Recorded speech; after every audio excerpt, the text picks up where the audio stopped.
Serious policies are subject to many different institutions, formal or informal, before they become law.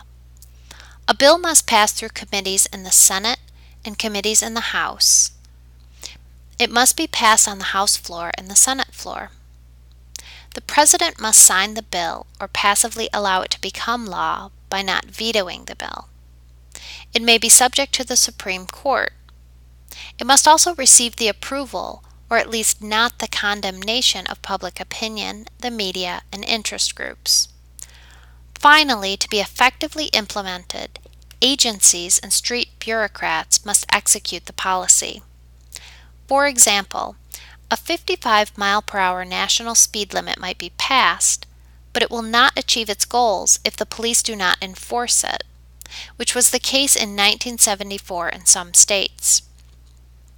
A successful policy must be accepted by all three branches of government, at every level of government, and by the people.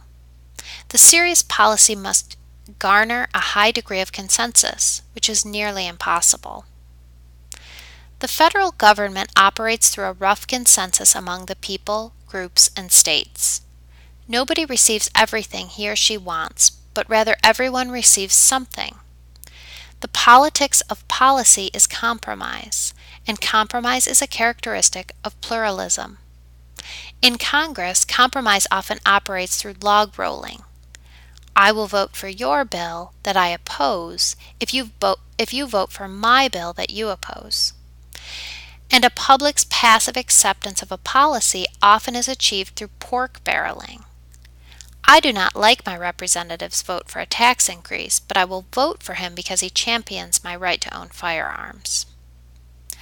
We must note, first, not all agree that American politics and policy entail compromise. Indeed, as we discussed, elite theory suggests there is little consensus among groups and people except on one issue, namely that the elite should rule. Second, those who subscribe to the claim American politics entail compromise would admit that some receive more than others. Elmer E. Schatzschneider argues that despite having pluralism in America, those who participate and are heard, quote, sing with a strong upper-class accent. Different groups can gain greater influence through cooperating and coordinating with other groups with similar goals.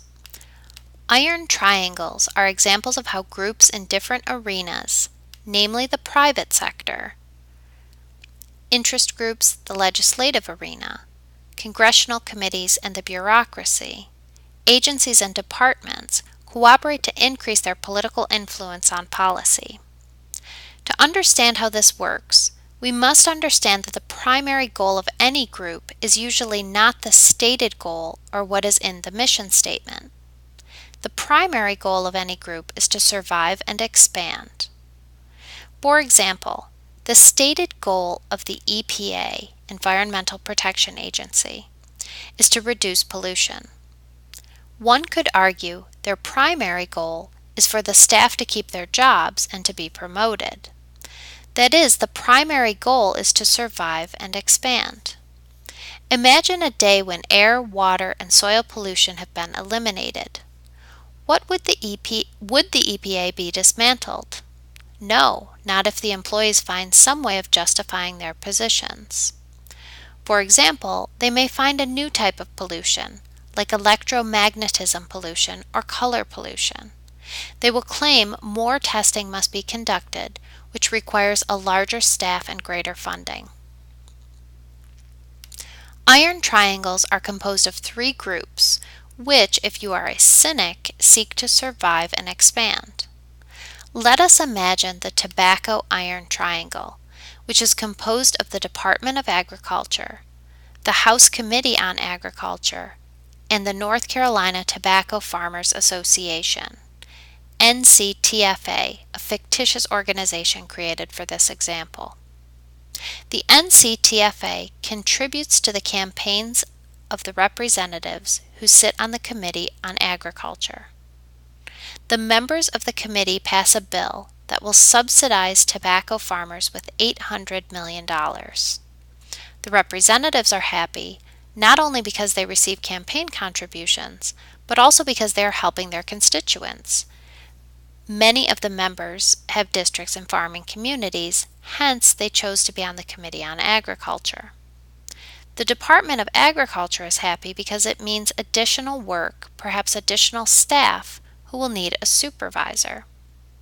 The NCTFA is happy because they have secured $800 million of subsidies. All three groups are happy, but what about the taxpayers? They also fund the Health Iron Triangle, which is spending hundreds of millions attempting to fight lung cancer. But again, remember the three groups in the Health Iron Triangle depends on cancer to justify their expansion. All 6 groups benefit from tobacco subsidies directly or indirectly, and perhaps the only group who bears the cost is the taxpayer.